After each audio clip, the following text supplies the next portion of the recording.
Welcome to my series of garden room builds. Before we get underway, I just wanted to talk about Dymock.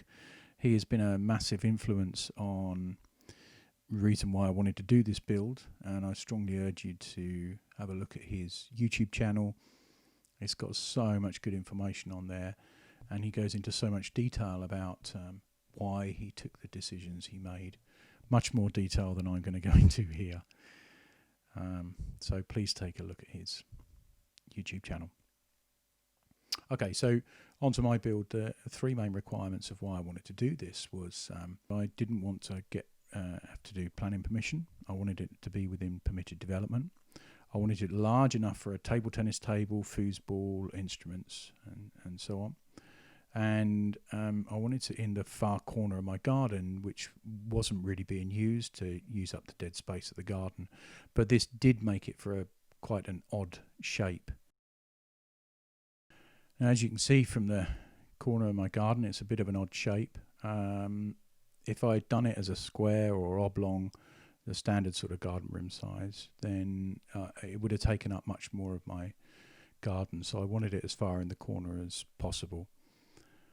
So that was a bit of a challenge from the get-go, because all of the videos you see and all the information you can get is most people have done everything with 90-degree angles.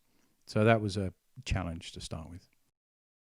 So I started marking out the area with the string lines, and then with a white spray paint I put X's where my concrete blocks were going to go, just to roughly work out the area of the floor.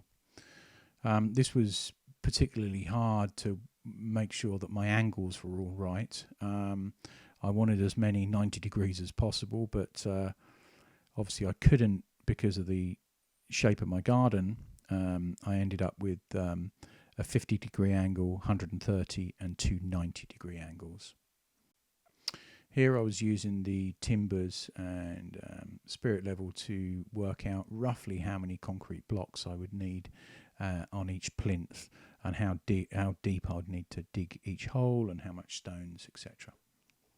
Once I knew where all my plinths were going, I dug all 12 holes. Each hole was probably about 100 to 150 mil deep. Each hole was filled with about 50 to 75 mil of this sub base. Here you can see I've cemented in a 140 mil concrete block on top of the sub base, just with a mix of mortar to bring that up to the right level. And these are my two plinths that were in the far corner, so I leveled those two up first to make sure they were on a level footing, and then slowly worked my way out to all the other plinths, checking with as many closest plinths as possible. Here you can see all 12 plinths done, and all leveled with the adjacent plinths, and you can see how the garden slopes from the back from just one block down to 2.5 to 3 blocks near the front. I would say definitely, but I haven't done the rest of the job yet, but absolutely so far this is the most difficult part. That is crucial to get right, leveling all these concrete blocks. As you can see, garden slopes a bit. I go from one up the end here, single block. I had 100 mil concrete blocks and 140 mil concrete blocks, and I either used 100 or 140 based on the slope or the hole that I dug and how many stones to put in and so on. So yeah, I go from 1 to 2 and then down to 3 at the end.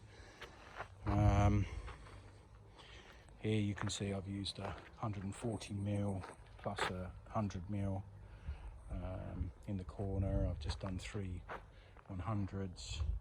There's 3 100s and 3 100s there.